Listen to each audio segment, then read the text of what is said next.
Hey guys, we're going to be doing another build today. This is going to be a recycled parts build. This is all the stuff I had lying around for the most part. I think the only thing I bought new was this hard drive. This is going to be a computer for my workshop. I have some specific tasks that I need to take care of, and I want to have a separate computer that's not my main desktop that I use for everything else. It's going to be based on this. This is a socket 775. This is a Core 2 Duo E8400. I have 8 gigabytes of DDR2 memory. We have this Cooler Master Elite 335. This is not the U, this is the original version of it. I used this as my main computer's case for a few years, and I've upgraded a while ago, so I'm going to be using this as this computer's case now. I have an old Samsung 64 gigabyte SSD drive. I believe this is only SATA 2, but it still ought to do better than just a normal IDE or SATA hard drive.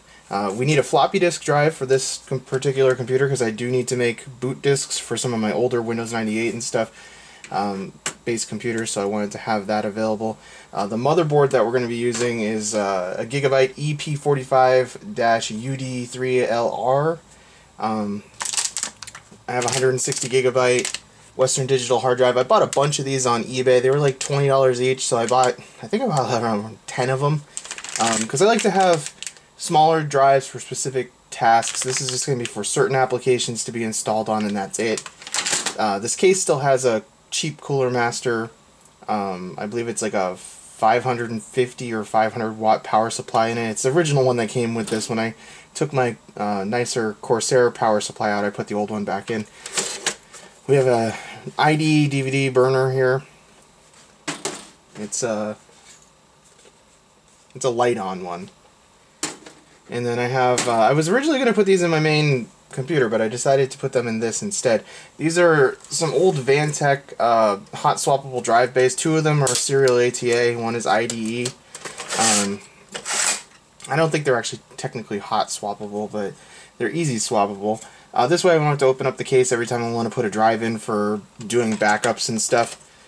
So I have the key for those somewhere, but I'm not going to worry about that. Set those up there. This is one of the many via eSATA cards I have. It has two internal SATA connectors, an IDE channel, and then an eSATA channel. I actually only need this for the eSATA. I would like to have that for a little hard drive dock that I have. This is one of the, these are about $15 each on eBay. These are server Intel Pro Gigabit network adapters. I use these in every computer I build. This is a very old, from like 2006 GeForce card, I believe. I think it's like a 6600 or something like that. This is a ancient card, but there's no built-in video on this motherboard, so I do need some sort of adapter, and this isn't going to be doing gaming or anything, so this should be plenty to just drive a monitor at a decent resolution. And so that's pretty much the parts we're going to go ahead and use. I'm going to clear some space. We'll start probably by getting all the drive bays populated here, because that's probably the easiest thing to do. And well, maybe we should probably get the motherboard ready first, because these things are actually pretty deep. They're a lot deeper than a normal CD drive. I had to replace the fan on this one because it went out, so I just put on one of these Noctua fans. Those are actually deeper than a normal CD drive would be, so we should actually probably do the motherboard first, now that I think of it. So this motherboard is from an old system I had years ago. I haven't used it in a long time. It still has all the original cabling and stuff. Go ahead and set that aside. Manuals, which we don't need. I will want to go ahead and flash the BIOS, I'm sure. I don't know if this is the newest version. It very likely is not. So here is the board itself.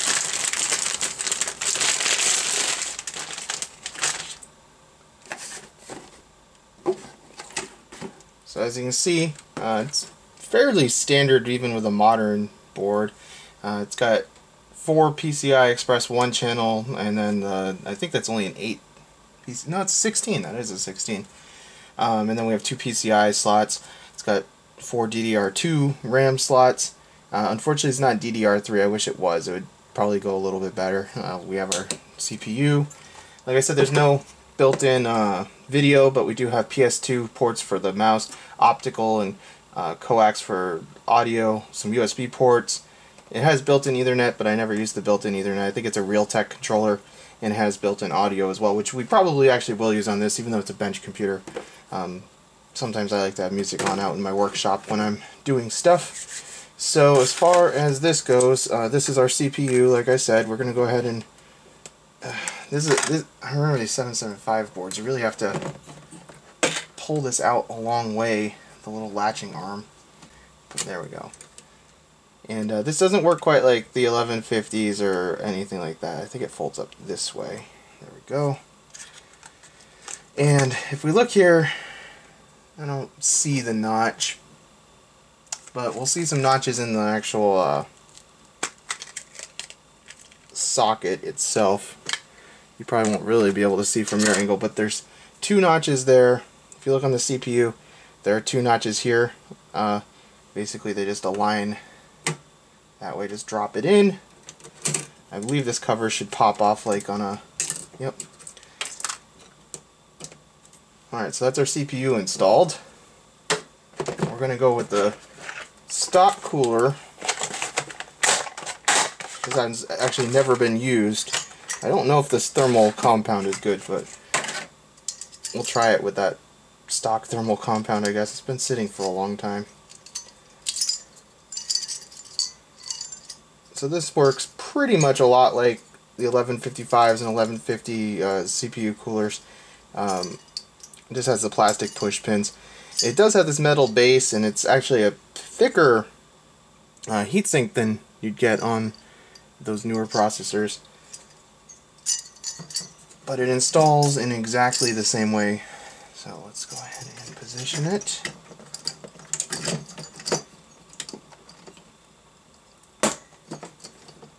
And it's always good to go in opposite corners here.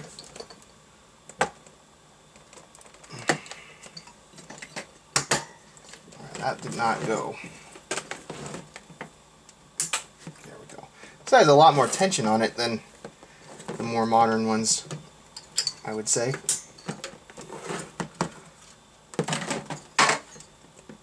Alright, so that's all installed.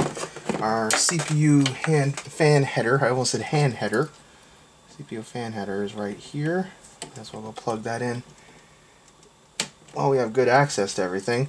I'll tidy up the wire later. And then as far as our RAM goes, we have 4 of these 2GB Samsung DDR2 800 megahertz. It's PCI 6400, I guess is technically what it's called. We'll go ahead and install these. And this RAM has not changed in forever, so just make sure you get the key aligned the right way. And just do that 3 more times. Alright, so our memory is populated. We can clear all this stuff off now and get the motherboard mounted in the case. Alright, so we got our case in position here. I don't think we're going to have to move any standoffs, but I'm not sure. I'm just going to shove all this out there, and all of these out the back. So, first thing first, we need to get our I/O shield installed, and all you do is position it where it goes. And unfortunately I can't reach around that side, but it just is a friction fit. You just go ahead and push it in around the sides and it will clamp into place. There we go. This is a pretty cheap case. I can bend it kind of a lot with my hand, but it'll work for what we're doing. So I/O shield is good to go. Now the way I always check to make sure that everything's aligned right is I count the number of holes in the motherboard first. It looks like there's 2. It's actually easier if I hold it up to the light here. There's 2, 5, 7 in all. So we have 2 along the top, 3 in the middle, and 2 along the bottom. And I'm pretty sure that if I just move this here, it will probably be aligned right. It's probably impossible to see that, but... And then you just kind of position the board, see if you can count all your standoffs. And I think. So we're good to go and attach the screws. I always count out the number of screws too to make sure that I use the correct number of screws, and if I have one too many, I know that somewhere along the line something's going wrong. Alright, so we have our 7 screws counted out here. I'm going to go ahead and get one ready on the screwdriver, because you kind of want to do the first screw as quick as you can, because there's nothing particularly holding the board in place except for my hand right now when I'm doing this. So the quicker I get this first screw in, the quicker everything's secured. So now the motherboard probably will push back on you a little bit when you're doing this because it's kind of springy. That screw is not aligned. It's kind of springy with that plate installed. In fact, I think my plate isn't installed quite enough. The top corner, there it goes. Like I said, this is kind of a cheap case, so it didn't really clip in very well. I can bend the whole back of the case with my finger.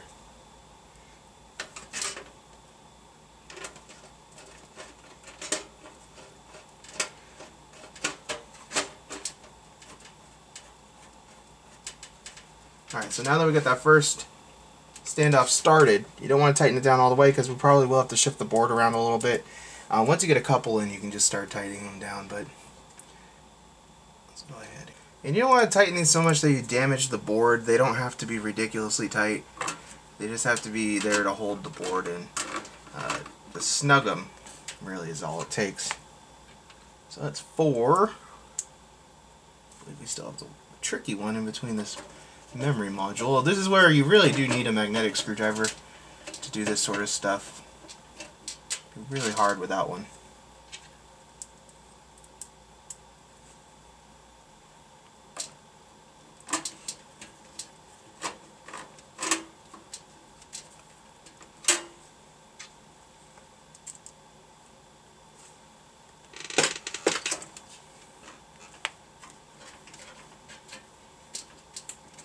Now, speaking of difficulties, as I'm looking at this board, the power for the CPU, the 4-pin connector, is right up there in a very difficult place to reach. So I'm going to try to do that first. I always like to try to do the hardest things first and go from there. So let's find the power for the CPU here.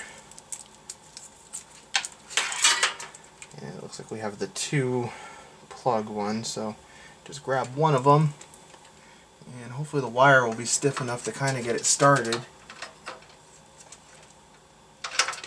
And it's not, of course.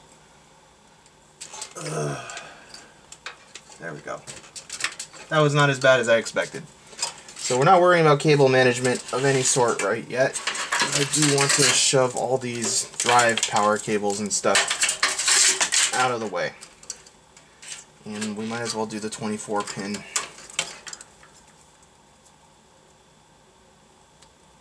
Right now as well.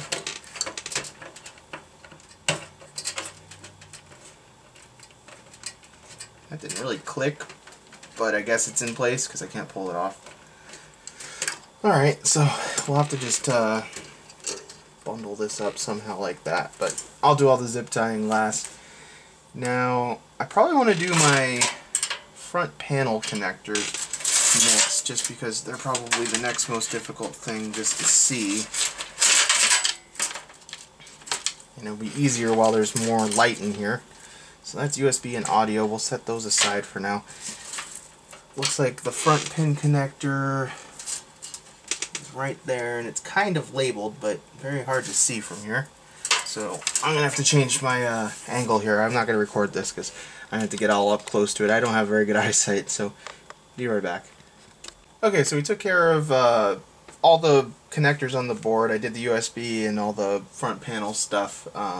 It's a mess of wires. Everything kind of, unfortunately, reaches in weird places. I also hooked up the fans in this too. These are both just, one is an Antec, I think, and one is a Cooler Master, or Corsair. One is a Corsair and one's an Antec. They're just 120mm fans I had lying around from other cases that I used Noctua fans on. I didn't really want to buy Noctua fans for this computer because noise isn't as critical on this machine. So Let's pull all this stuff in. And now it's going to be time to start working on the drive. Now, like I said, these drives here, these removable bays actually take up kind of a lot of space. So I'm a little bit concerned about how close they're going to get to that power connector on this board, but we'll see, I guess. And I think I'm going to put, what order am I going to put these in? The drive is IDE, the optical drive is IDE as well, and that's going to go up at the top. So I think I want the IDE one up at the top as well. We should probably start loading these from the bottom. That would probably be the smart thing to do. And they are apparently a tight fit. Oh, there we go. And just trying to get the drive mounting holes lined up here. And I'm going to put them all in before I worry about actually putting in screws, because then I can just do that all at once.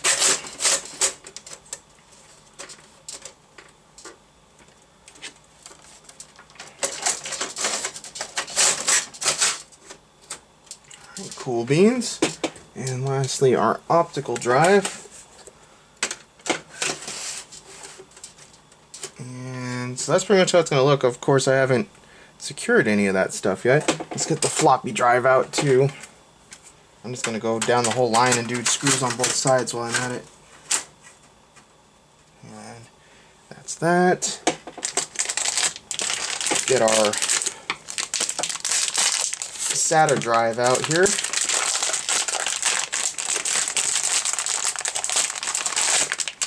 Pop that in one of these. I don't think it really matters which one. I guess I'll just kind of center it under the fan,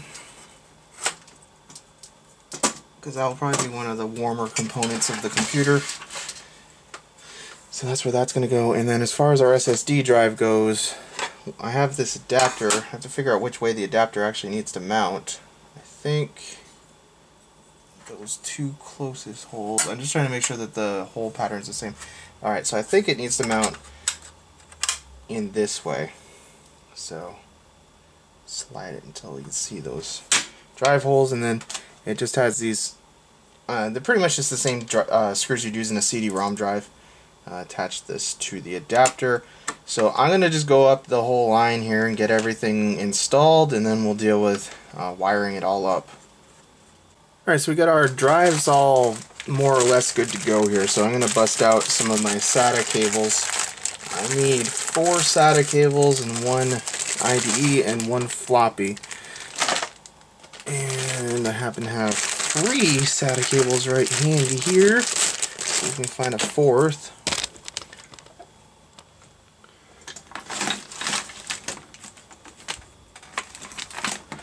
Alright, so I guess they're all just going to be different colors. That'll be fun. One's kind of orangey, one's yellow, black, and red. So, SATA 0 is what we want our solid state drive hooked up to, which is right here.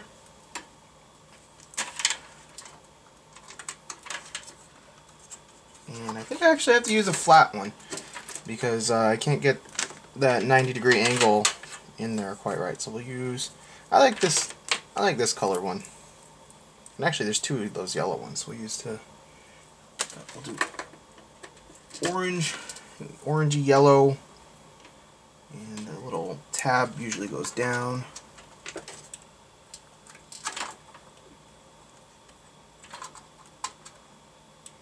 Doesn't really want to clip on that, it just kind of sits there.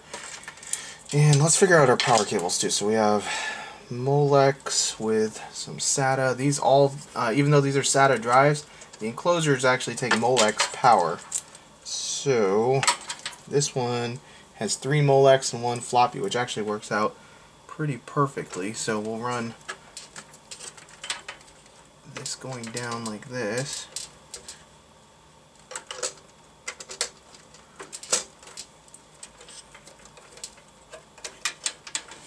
And I think the floppy cable will reach still.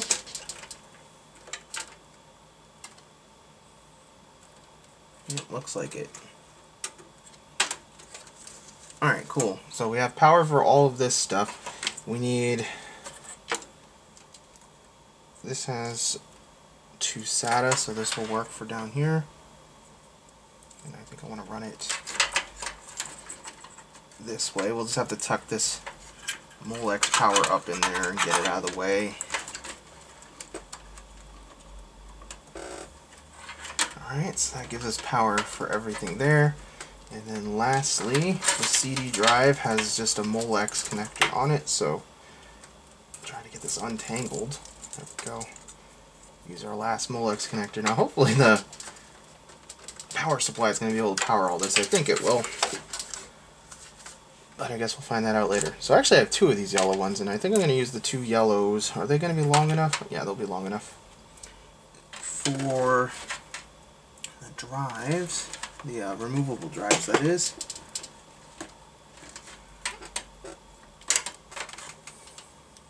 Really hard to see in here. Kind of a lot going on. I wish I had my flashlight handy.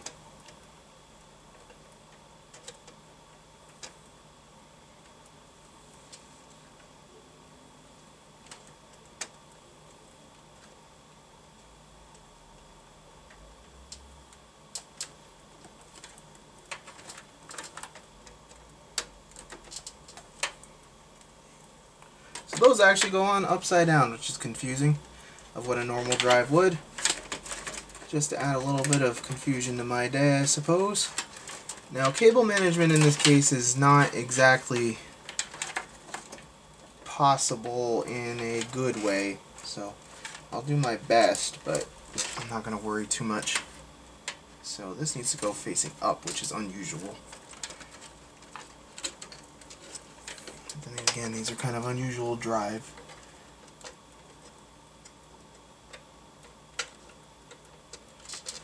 Alright, so we got that in, and then I think we'll just use this.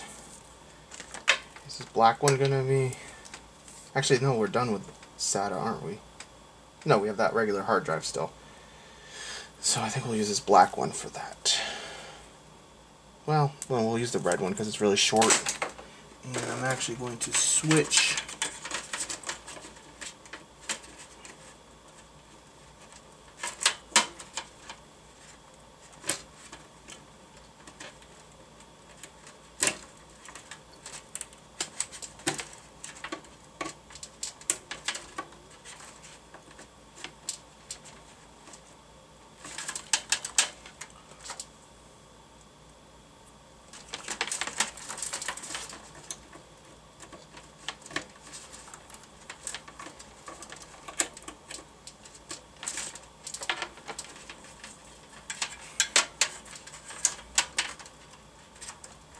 Alright, so that's all of our SATA connectors done. We'll tidy this all up nice too. As far as my IDE and my floppy drive goes, I have these. I generally use these. These are just rounded cables. I've been using these for a long time. I used to make my own back in the 90s, like the late 90s. You can just rip these ribbon cables apart, and I used to wrap them myself, but that's no longer necessary. These have been available for a long time.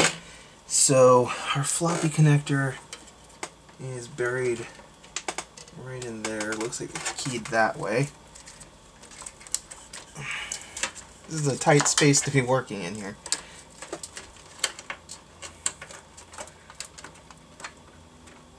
Alright, so floppy's good. And I haven't used this floppy drive in a really long time. I think it worked when I put it away, but who knows. So that cable is the perfect length.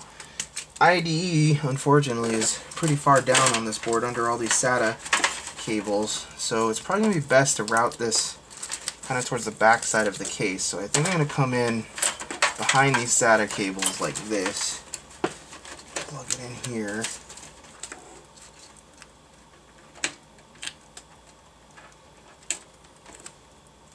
Make sure I have my keying right, which I didn't. I haven't worked with IDE cables in a long time.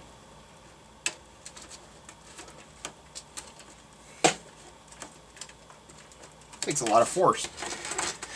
Okay. And my SATA cable came unplugged, unfortunately, here.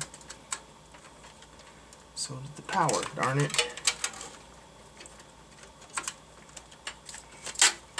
Alright, so I'm going to run this up in between all this stuff.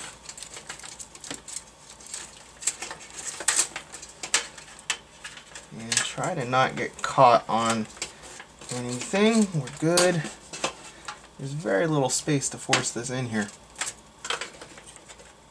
I gotta check my... I don't even know if I can set that as master or slave. I think I have it... The CD drive looks like it's set to master. I should probably set that to cable select. I don't think the Vantech thing actually has cable select or master. I think you set it on the drive and it translates through. So it would probably be a good idea to set that to cable select, I would think.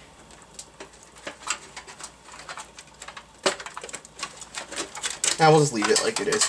That'll work as the master drive. Why not?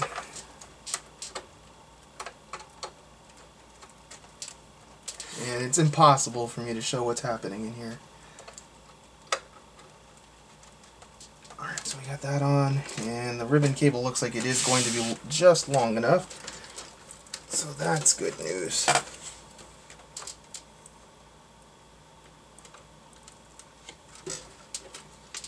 I'm going to unplug this power cable for the moment so I can reach a little better. Alright, cool, that's in. Everything's hooked up now, I believe, as far as cabling goes. So, it's a real mess in here, though. I'll tell you what. It's a lot of cabling for a build like this. Really? And we'll, like I said, we'll zip tie everything all in one go. So, I think I'm going to pull... I have to route this down through here somehow. I'm going to pull some of these card slots, and we'll get our expansion cards ready here. We need a PCI, and two PCI Express for this.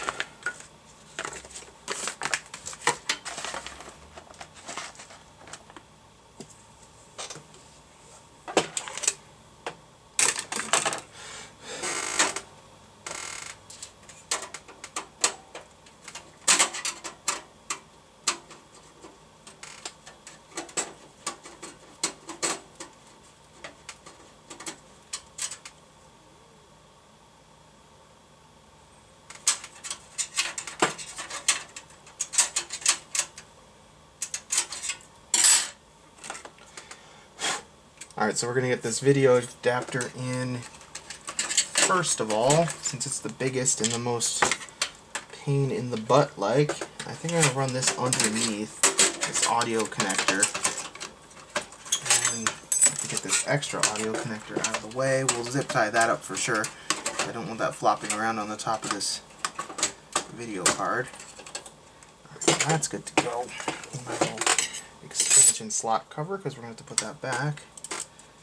Oddly, the PCI Express 16 lane is like the third slot down, which is kind of weird.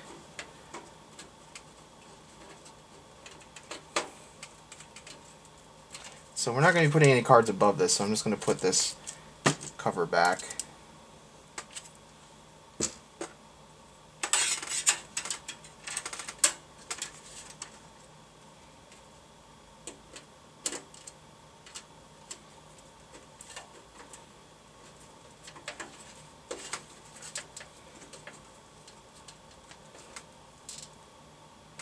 And we'll put the eSATA card in the very bottom expansion slot.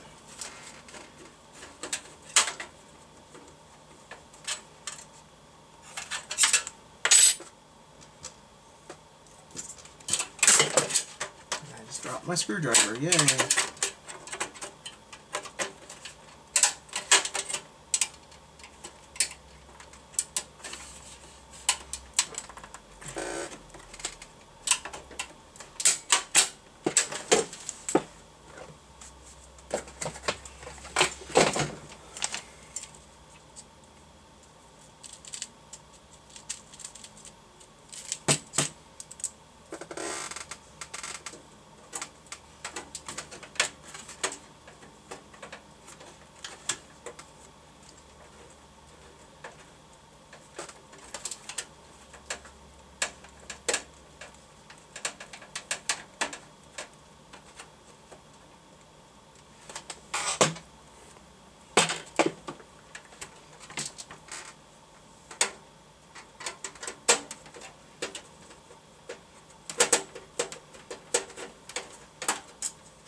Alright, so we got our expansion cards in, everything's good to go. I'm going to go ahead and install Windows 7 Professional on this. I have a COA for that, so I'm going to use Windows 7 Professional on this.